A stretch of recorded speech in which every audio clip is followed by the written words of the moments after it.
UFC 291, Poirier versus Gaethje 2, full card predictions. Starting from the bottom, making my way to the top, as always. First fight is Miranda Maverick versus Priscilla Cachoeira. I'm going with Miranda Maverick here. Priscilla Cachoeira is not really, honestly, she's not really that good. I know she's 4-1 in her last five, and Miranda Maverick's 2-3 in her last five. However, Miranda Maverick should have beaten Macy Barber. That was a terrible robbery. She fought Erin Blanchfield, who's one of, honestly, in my opinion, the best in all of women's MMA right now, or at least one of the very best. If honestly, I think she probably could be the best at this point.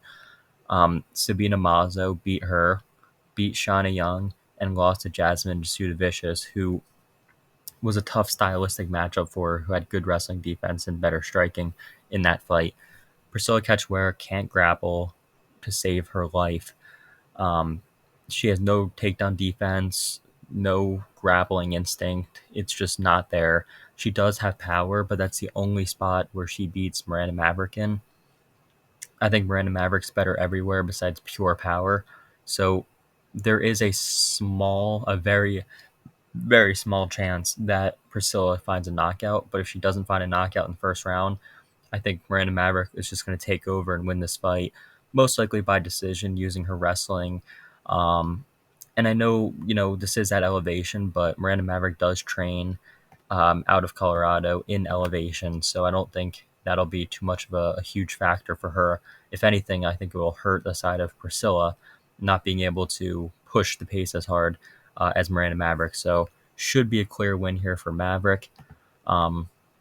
Next fight is Matthew Semmelsberger taking on Uros Medic. I'm going with Semi the Jedi. I'm going with Matthew Semmelsberger. Now, I don't think Uros Medic is the worst underdog in the world. He is 8-1. However, listen, he's an Alaska FC fighter, and it's just every time I see that, like when I see these guys on the regional scene that fight bums, or fight in these terrible promotions, and then they come into the UFC, it raises a ton of red flags. It has to raise red flags in your mind. You have to kind of question it. If you don't, they're not fighting good competition. Now, Medic, he did lose to Jalen Turner. That was his only loss of his career, and he did just beat Omar Morales a year ago. However, Omar Morales is not a big guy. He was a former 145er, moved up to 155. And Omar Morales is not a young lightweight either. He's like 30, I think 36 years old or something like that. And Uros Medic, it's a solid win. Like he's got some power in his hands. He's got good striking, training out of King's MMA, which is actually a very good striking gym. Giga trains out of there, which is probably one of his main training partners, I would imagine, or at least previously. So I'm sure he's getting good. And obviously, Benil Dariush is there, so he's getting good training looks, guaranteed. But for Semmelsberger, he's going to be the bigger guy. He's a real welterweight, Matt Semmelsberger. He's actually a big welterweight, not even just a normal. Like he's a pretty big welterweight. And he was hurting Jeremiah Wells in their last fight 2 months ago. He was really hurting Jeremiah Wells. He was stunning him with a lot of shots. He even dropped Jeremiah, and Wells did get the win, but he was forced to wrestle and grapple pretty much the entire fight, because once he was getting hit, he didn't really want to strike with this guy Semmelsberger, because Semmelsberger has a lot of power. He's very durable on the feet, and I don't see Uros Medic, like I said before in the previous fight, altitude can play a factor. In some of these fights, I'm sure elevation, like fighting at this high, this altitude will, certainly affect some of the fights. We saw last time at altitude, you remember the Luke Rockhold and Paulo Costa fight? Those guys were completely gassed out after one round because they were fighting, it was a fast pace at such a, at elevation. So it's very difficult to maintain that, a very fast pace for 3 rounds. I don't know if Matt Semmelsberger is going to go out there and wrestle, but even in a striking fight, Medic is taking this up a weight class on short notice, and he just recently had a hand injury, I believe. So, you know, it's something that I have to go Semmelsberger. He also has more experience in the UFC, been fighting at this weight class for a while. I got to go with Matthew Semmelsberger to get it done. Um, I don't know how Eros Medic is going to be able to take the power also of Semmelsberger, because I believe Semmelsberger will land some strikes on the feet, some big shots. I mean, he landed it on Jeremiah. He landed it on Jake Matthews, who are much more experienced. Well, I don't know about Jeremiah Wells might not be as experienced, but Jake Matthews certainly is a very experienced UFC fighter, and he was getting tagged up. And Jeremiah Wells too. I mean, he's had a few UFC fights. Like I think Jeremiah Wells is a good fighter, and he was getting tagged up on the feet by Semmelsberger. So I think Semmelsberger has a power advantage. I think I wonder how the cardio is going to look for both guys, but assuming, because it's short notice, assuming that Medic probably doesn't have amazing cardio here, I think if he doesn't find something early, in which Semmelsberger is very durable, I think Semmelsberger ends up winning this fight. I think this is a very winnable fight for him. So I'm going to take Semi the Jedi to get it done. Moving right along to, oh man, why do we have this fight? Vergara and Vinicius Salvador. I was so tempted to pick Salvador, and I know I would get completely clowned for it, because if I picked him, he will like. It's one of those. I feel like it's one of those fights where whoever I pick's gonna lose. It's just one of those. I just have that feeling. There's certain fights I've said it before, and it's came true. I've said it before. I picked the guy, and the other person wins. Um, Holly Holm and Myra Bueno Silva is the first one that comes to mind. I said whoever I pick's gonna lose, and I was 50-50. I picked Holm. She ended up losing. This one, I can't. I don't want to pick Salvador just because his level competition, like just some of the people he's fought 0-0 opponents multiple times on his way up into the UFC. And this isn't like he was 0-0 fighting 0-0 opponents. This dude is like, you know, 14 and whatever, or like 12 and 5, or 12 and whatever his record was. He's had 15 something fights, and he's fighting guys that are making their debut. Are you kidding me? Does he have that little self confidence? Do his coaches, Amanda Hebos's gym, do they have that little confidence in this guy that he's taking on 0-0 opponents when he's had 15 professional fights? Like, you can't do that. That's a joke. That's an absolute joke. When you've had 15 professional fights, or 16, however many he had at the time, if you look through his record, it's just terrible. Um, I could tell you the exact, like, look at this. He fought an 0-0 opponent when he was 12-4. A guy who no one's ever even heard of, and that wasn't even that long ago. That was a year ago.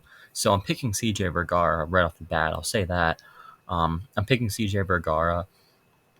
The reason I was very hesitant, though, at first in the pick, the reason why I was kind of saying maybe Salvador could get it done is just because Vergara, in his last fight, although it was a win against Daniel Lacerda, he looked so. He got tagged he ran away in a circle against Daniel Lacerda. And I mean, ran in a circle. The dude was like, I couldn't believe what I was seeing. He got pieced up a little bit by Daniel Lacerda.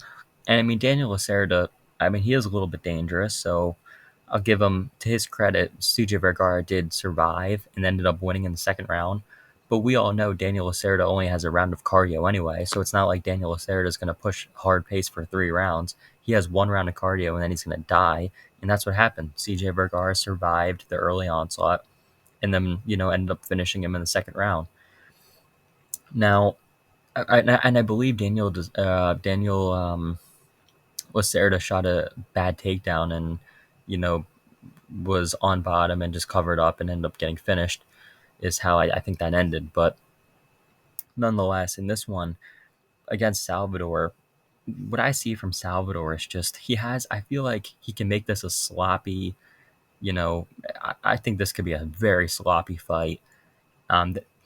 That's the only reason why I'm giving Salvador a shot here. is because I think he can make this a gritty, tough fight, just by throwing his wild hooks, you know, from his basically from his hips. Like he's not throwing, he doesn't have that classic like Muay Thai or boxing stance. He keeps his hands low and he fires from, a bunch of basically just fires hooks from low, right? He doesn't like keep his hands up to his chin, doesn't do any of that. So he can get tagged by CJ Vergara. Not that I think Vergara has a lot of power here, but he should be able to land some clean strikes on Vinicius Salvador. If he gets knocked out by Salvador, it would be the biggest fraud check I've ever seen. Um, but I think Vinicius Salvador is an even bigger fraud. I don't think CJ Vergara is really a fraud. I mean, I don't think he's a great fighter, but I think he's good enough. He should be good enough to beat a guy who is fighting 0-0 opponents when he's had 16 professional fights, and the guy that was getting tagged by Shannon Ross of all people. The same Shannon Ross that got knocked out in 20 seconds by Jesus Aguilar, who's never knocked anyone out before in his career. That same Shannon Ross was piecing up Vinicius Salvador. Although Shannon Ross did get dropped a few times, in the second round he was landing strikes on Salvador until Salvador found that KO on him. So I have to go Vergara. I'm not saying I'm confident in it, but like just looking at Salvador, even in his last fight against Altamirano, it was relatively competitive, but Altamirano is not really, he's not really that high caliber, to be honest. We've seen Altamirano. He's an okay fighter, but he's nothing special. So got to go with Vergara here. Next is Jake Matthews and Darius Flowers. I'm going to go with Jake Matthews. Darius Flowers, what really was odd to me is I was looking at Darius Flowers' last few fights, and sure, his fight in the Contender Series, he slammed his opponent, and basically his opponent got hurt in that. Um, it was kind of a weird situation there. Picked him up, slammed him. Um, I'm not really like Rampage style slam, but kind of like a similar type of basically slammed him right on his shoulder, and his opponent got injured and tapped like a few seconds after. I guess popped a shoulder out, whatever the case may be. The thing though with Flowers is if you look before that fight, before that Contender Series fight, which was at 170, look at some of his previous fights: middleweight, another middleweight fight, and then even before that, middleweight. So the dude's been fighting at middleweight. Now he's dropping down to welterweight. This is his second fight at welterweight. He's not known to have great cardio anyway. He's taking this fight short notice at elevation against a guy in Jake Matthews, who, I will say this, Jake Matthews is, can be chinny. He has been, dropped a few times before. He has been shown to not have the greatest chin in the world, but I have to pick Jake Matthews to win here. I mean, he is the much, much more experienced fighter, especially on the UFC level. Look how many UFC fights Jake Matthews has had. He's 11-6 in the UFC, taking on a guy that's taking this on short notice, doesn't have a ton of experience in the weight class. And ultimately, I think Darius Flowers, if he doesn't win early, if he doesn't apply pressure to Jake Matthews and knock him out in the first round, I think it's going to be a miserable fight for him. I think Matthews will have a certain cardio edge. I think he probably should try to grapple here, try to avoid the power of Flowers. And if he does survive early, this should be a Matthews spot all the way, in my opinion. He's had so many UFC fights. Um, the last fight against Semmelsberger, like I said, Semmelsberger's a guy he's a powerful guy on the feet. So, and so is Flowers. So, it is a little bit like, will he get dropped here? Will he get knocked out? But I think Matthews is smart enough to just, I would hope he's smart enough at this point in his career to stay safe from a guy like Darius Flowers, who also, if you really look, hasn't really fought anyone close to the level of competition that Jake Matthews has fought for the most part. So give me Jake Matthews there. Next is Roman Kopylov versus Claudio Ribeiro. Give me Roman Kopylov here. Give me Roman Kopylov. I really liked Roman Kopylov's last fight against Punahele Soriano. Puna was pieced up. That wasn't even competitive. He stuffed every takedown. His takedown defense looked fantastic in that fight. In his last two fights, the dude has shown great takedown defense. Even against G Chirico, he defended some of the takedowns there, some of the single legs. He just looked great. He looked great in the striking. He doesn't really like force anything. He stays pretty safe in his defensive striking for the most part. Claudio Ribeiro, what does he have? You know, sure he's got low kicks, sure he's got power, but I don't think it's something that Roman Kopylov hasn't seen before. Punahele Soriano has a lot of power, and he couldn't do anything. He was completely outclassed by Roman Kopylov. Now look, I think Claudio Ribeiro is a more dangerous striker than Punahele Soriano. I think he's a more dangerous fighter overall, but I don't see Claudio getting a bunch of takedowns here, and I don't see him winning minutes in this fight. So the only way I see Claudio winning ultimately is by, finding a knockout against Roman Kopylov, because like I said, I don't see him winning rounds here against a very good kickboxer in Roman, who is good defensively and even offensively. He knows, he's very smart in his offensive striking. He doesn't seem to make too many mistakes. He stays patient, um, can use movement. I just think he's one of those guys who's a very, very good kickboxer who has shown grappling deficiencies in the past. However, against Claudio Ribeiro, I don't know if it's going to be. I doubt at this point in Salt Lake City. I don't think it's going to be exposed here. So I'm going to go with Roman Kopylov to get it done. He is a bit of a wide favorite, minus 230.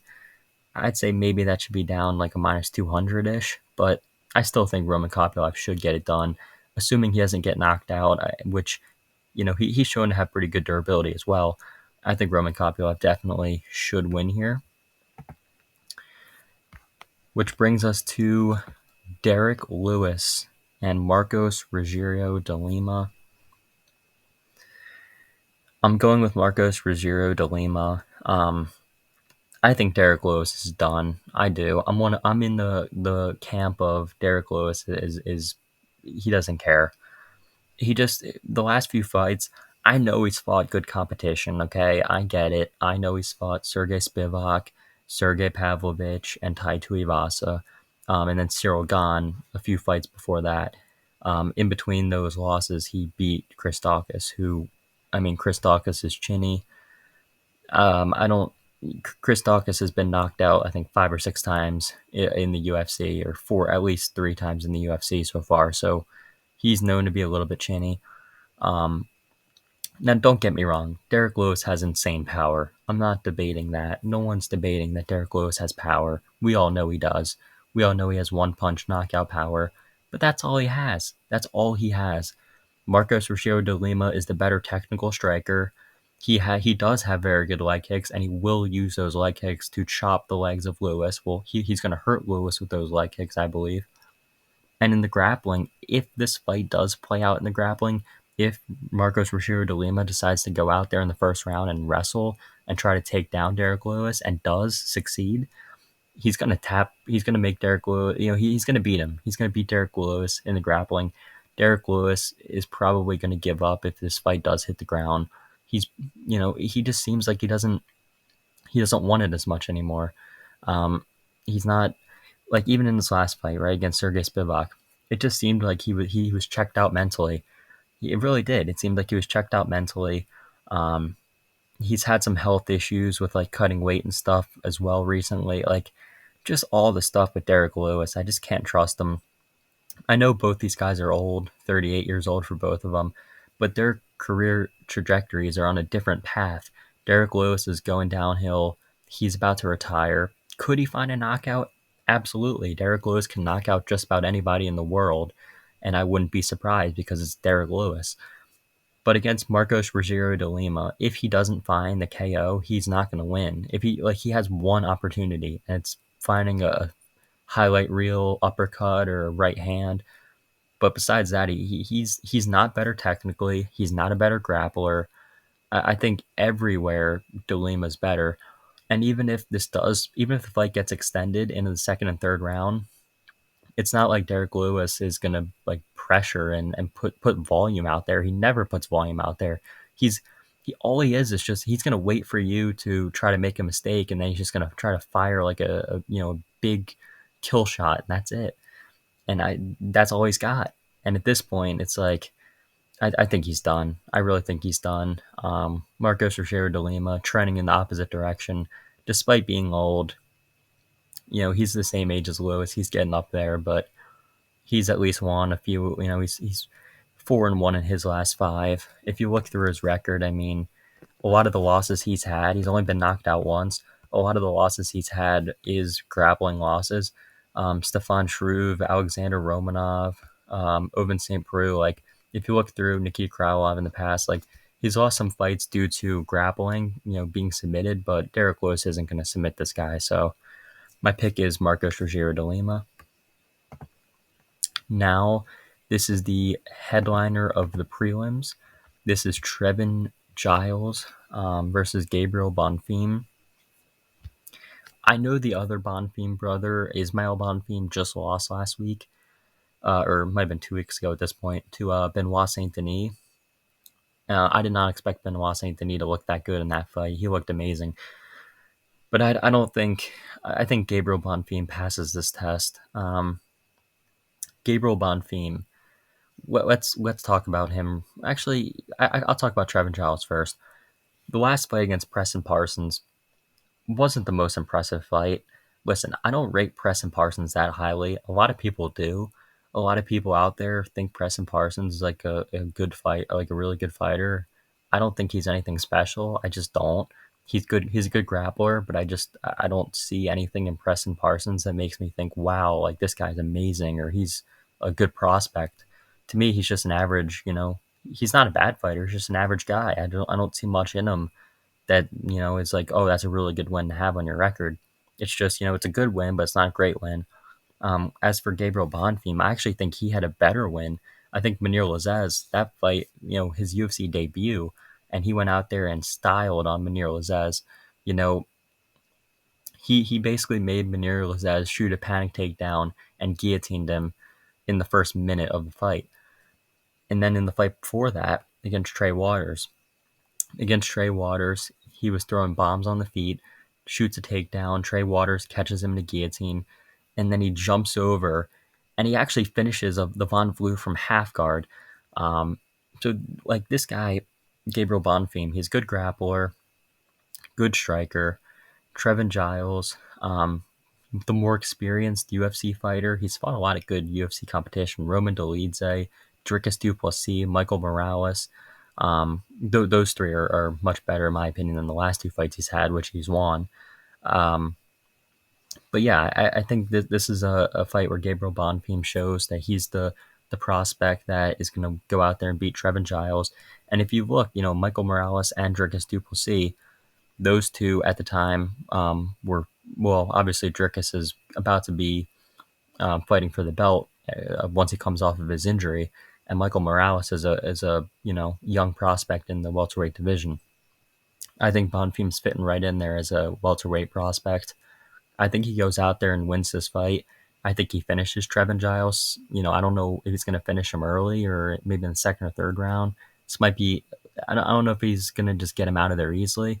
I think Giles, he's a solid guy. He's a tough guy. But I do think Gabriel Bonfim will be able to find a finish. His grappling's just so good. And even his striking is probably better than Giles. I think he's just better everywhere than Giles. But like I said, I mean, Giles does have a black belt in jiu-jitsu, so it's not like he's a bum, but I do see Bonfim keeping his undefeated record intact. Next fight, we have a very interesting one to me. Michael Chiesa and Kevin Holland. I'm going to tell you guys right now, I'm picking Kevin Holland. I don't know why so many people are on Michael Chiesa. It's surprising to me how many people I see that are picking Chiesa to win this fight.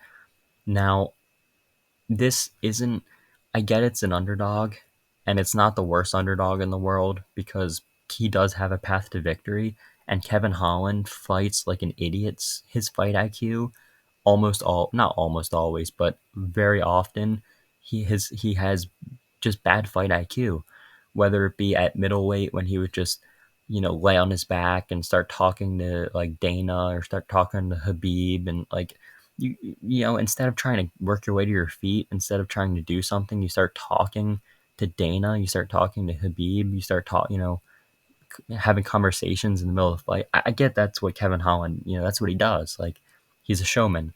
He's a showman. He's a guy that gets the crowd going. He's a fun guy. I understand it. I'm not like, he's a very, very talented fighter.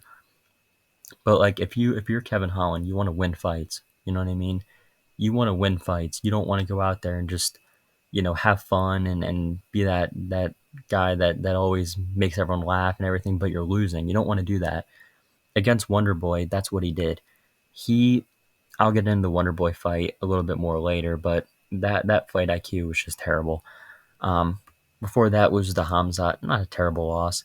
His most recent fight, though, he beat Santiago Ponzinibbio. Um, and I think in this one against Chiesa's coming off of two losses against Vicente Luque, where he got submitted. And then his last fight was over a year and a half ago against Sean Brady, where he lost 2 of 3 rounds just by being completely controlled in the grappling. I think Kevin Holland is just so much better in the striking. I really think Kevin Holland is just a level head. And even in the grappling, do you guys seriously think Chiesa, whoever is picking Chiesa, that you have to imagine, if you're picking him, you got to be picking him by submission early. Um, if you think Chiesa is going to go out there and take down Holland and just out wrestle him for 3 rounds straight, that's a tough task. That's a tall order. You know what I mean? That's not something that I would say he's going to go out and do. I think Kevin Holland has more paths to victory. Kevin Holland can submit Michael Chiesa as well. Don't forget that. Kevin Holland has a black belt in jiu-jitsu. Kevin Holland has underrated jiu-jitsu. For people don't give him enough credit actually for his jiu-jitsu. He's on his back a lot, or at least at middleweight. At middleweight, he was on his back a lot. A little bit less at welterweight. I think he has to be smart enough here to not try to give up minutes on his back, or if he does get taken down, to try to like scramble. He actually does have very good scrambling ability, and he can catch people in scrambles, and that's the thing with Chiesa. Chiesa can get caught. Chiesa can get caught in a scramble, and Holland can submit him. Um, Chiesa can be vulnerable at times, and especially on the feet, he can be vulnerable. I think Holland has more paths to victory here. I think he's the hungrier fighter. Chiesa has that, like, the analyst job and everything, and that's a narrative that's being brought up this week. Everyone seems to be talking about that, but people are still picking Chiesa. Listen, outside of an early sub, I mean, Kevin Holland, he actually does look good as usually in certain fights. Like, he looks good as the fight goes on. Sometimes early on is where he struggles the most. Second or third round I know, he might be a little bit tired, but he's not a quitter. That's one thing he's not. You know what I mean? He's not going to give up if he's tired. He's going to go out there and try to find a finish. And I think if both guys are tired, I'll take Holland. I'll take the guy that's going to, you know, have more power on the feet, that's going to have an ability to also submit Chiesa.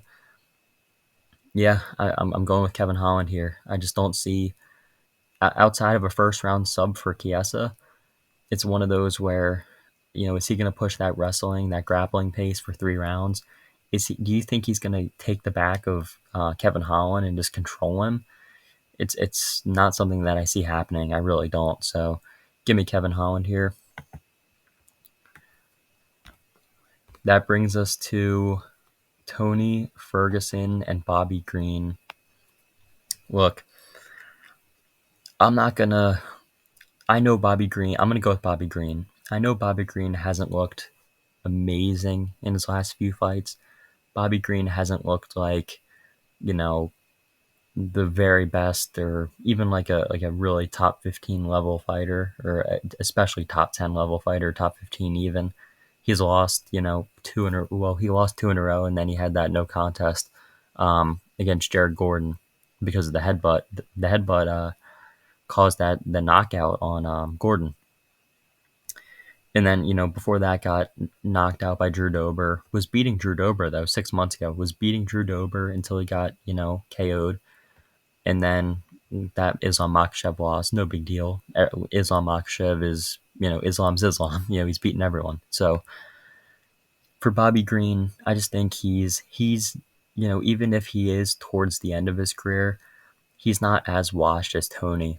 Tony, listen, if Tony goes out there and somehow finds a win, I would be shocked. First of all, I would be shocked, and I would actually be happy.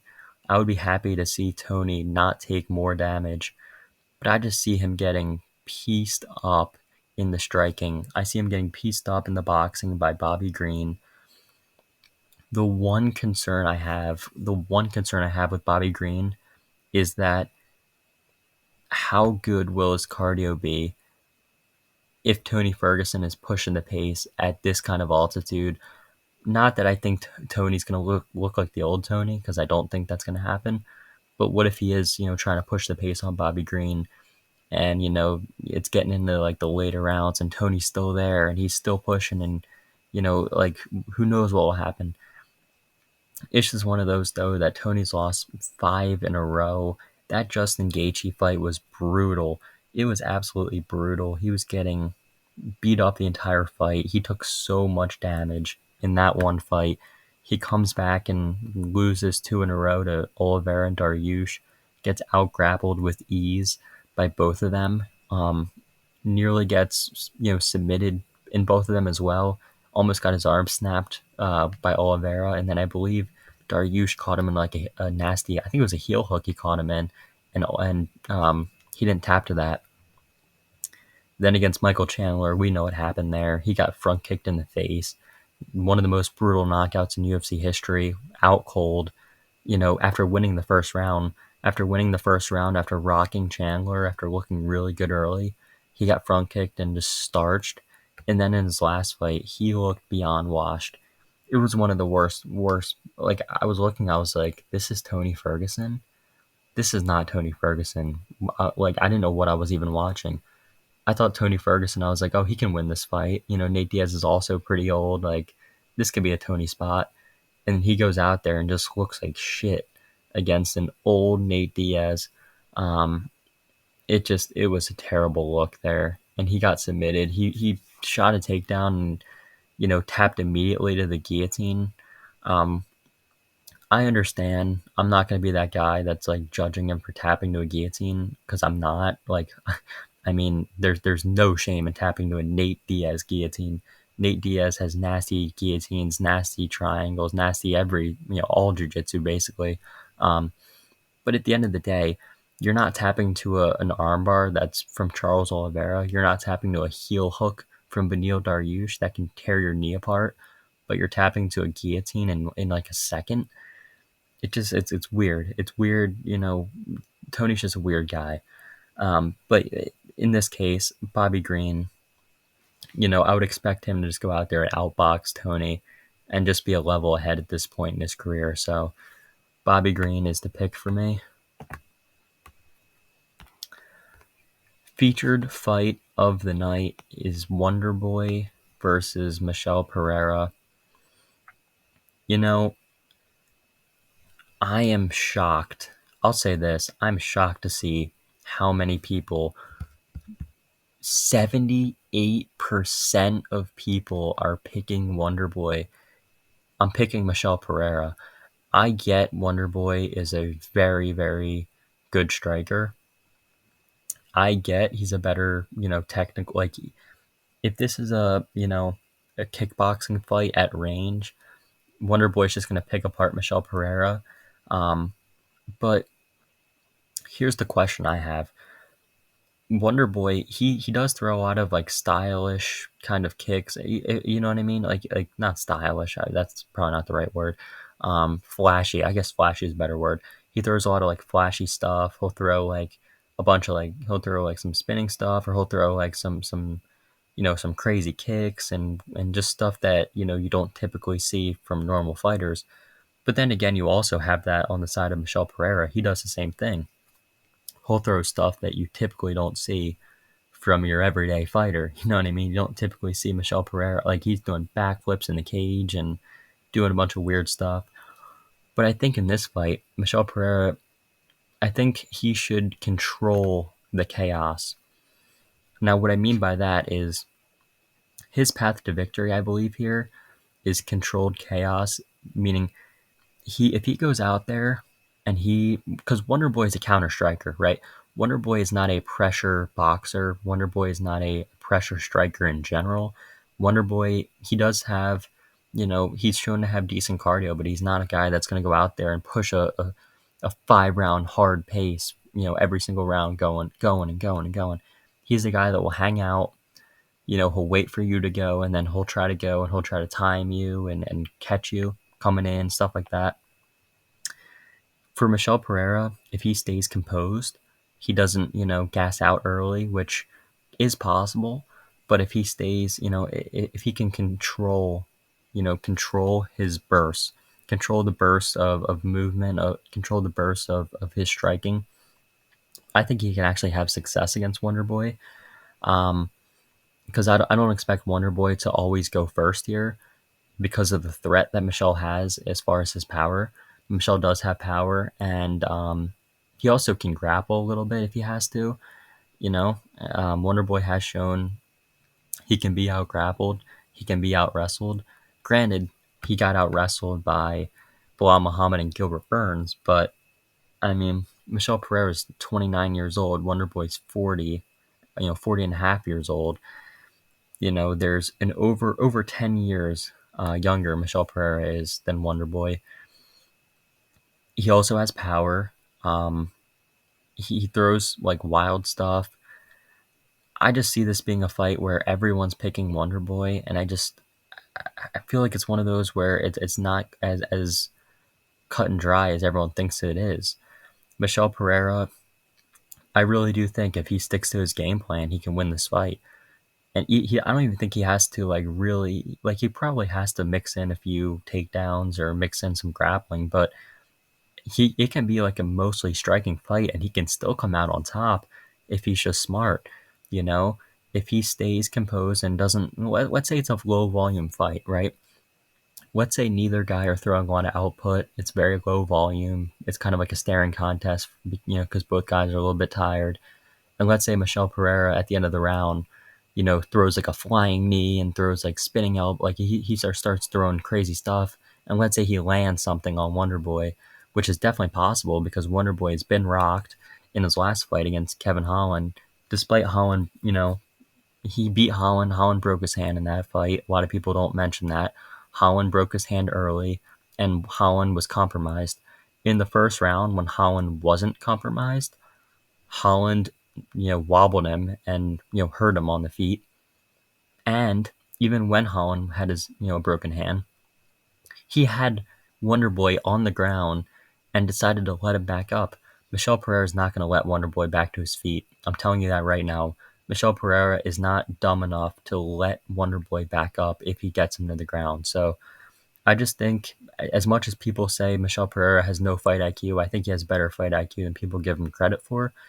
And I think he is very live as an underdog to win this fight, especially at plus 165. I think that's a little bit disrespectful to a guy who's on a 5-fight win streak against a 40-year-old. As much as I respect Wonder Boy, as much as I like Wonder Boy, I think the line's a little bit disrespectful to a guy like Michel Pereira. So I'm going with the underdog here, Michel Pereira. Co-main event is Jan Blachowicz taking on Alex Poatan Pereira. I'm going with Alex Pereira. Moving up to light heavyweight, this is a more natural weight class for him. Jan Blachowicz is not a wrestler. That is the biggest thing I can say about this fight. This fight, Jan Blachowicz is not a wrestler. And I know, if he has to wrestle, he can, but if he wrestles and he can't either, let's say he can't get the takedowns, or if he can't submit Alex Pereira early, he's going to gas out because, wrestling hard, grappling hard gasses you out badly. very badly, especially at altitude. It will gas him out if he tries to grapple and wrestle hard. And Alex Pereira, all he needs is one. All he needs is one left hook to land on your chin, and you're going to sleep. It happened against Strickland. He beat Adesanya in the fifth round after he was losing that fight, and he won in the fifth round. He's just one of those guys where all he needs is one good shot, and he can put your lights out. Even in kickboxing with the big gloves, he knocked out Adesanya. He's knocked other guys out cold, flatlined, like sleeping on the canvas. I'm talking about like some wild knockouts he's had. This guy is dangerous. I think and I know Jan Blachowicz is a little bit dangerous on the feet. He has nasty leg kicks. Um, and there could be definitely a leg kick battle here between Pereira and Jan Blachowicz, but I think Pereira is just in the kickboxing. I just think he's a level ahead. I think he has more speed. He's the younger guy by a few years. Blachowicz is getting up there in age. I don't know if Blachowicz will be able to withstand that brutal power that Pereira. I think Pereira has that death touch. Not a lot of people. There's a few guys out there that have it, but he certainly has it. And not only does he have the death touch, he's also he's just a good athlete. He's a good athlete. I think he's going to be improving in his grappling. I don't see Blachowicz taking him down and submitting him. I think that's it's going to be tough to do when you're training all the time. Your main, like one of your good friends, main training partners is Glover Teixeira, a guy that submitted Jan Blachowicz. I just think that Alex Pereira. I think this is just one of those times where he's just going to come in and he's going to make it happen again. Um, like just watching Pereira fight is just you're always on the edge of your seat because you never know. Like he could be losing the entire fight and just land that left hook and just end a fight. He's done it before. He could do it here. I see Alex Pereira winning this fight though. I think he's going to knock out Jan Blachowicz. And in the main event of the evening, we have Dustin Poirier taking on Justin Gaethje. In this one, I'm going to be going with the highlight Justin Gaethje to beat Dustin Poirier. I think Justin Gaethje is going to win because Justin Gaethje, I think the number one factor in this fight is that Justin Gaethje is training at elevation, so he's used to this. He's going to be used to, he's going to be able to push through even if he's tired because he knows what it's like to fight at this, at this kind of altitude because he does, he trains there. So that's the number one thing I want to bring up. I think that's a really big factor. I think Justin Gaethje, obviously his leg kicks are very destructive. He has massive power in his hands. But ultimately, Justin Gaethje is just a smarter fighter at this point.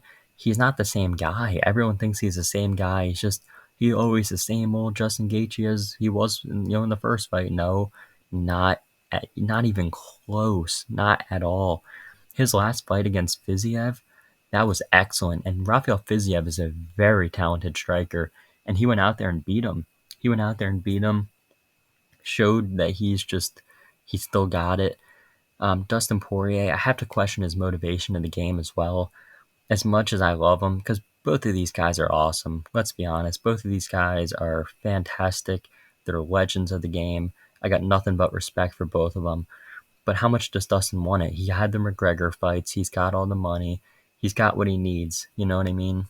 Justin Gaethje, I think his head is in it more. I think he wants it more. I think he's made more massive improvements over the last few years. He's training at elevation. There's so many factors that play into Gaethje's that play right into Gaethje's hand here, and I think this is one where Gaethje will win the rematch. Now, I do understand that Poirier, he has nasty boxing combinations, and if he does hurt Gaethje and starts pouring on the volume, the boxing, that he could find a finish, but I just think Justin Gaethje is just going to be a lot smarter, a lot more technical. He's not going to get into a brawl here. I think he's going to fight smarter. He's going to utilize all of his weapons, maybe even mix in. I don't think he's going to mix in wrestling, but I could see him, not brawling it, just trying to stay, trying to stay defensively sound more. Because a lot of the times when he loses is because he tries to brawl and isn't, doesn't focus on his defense. So I think he'll focus on his defense more. I just think this is a fight where Justin Gaethje can come out on top and get his revenge on the diamond. And there you have it, UFC 291, Poirier and Gaethje 2 for the BMF belt. A ton of good fights on this card. Can't wait to watch it. Thank you guys for watching this video, though, and I will see you in the next one.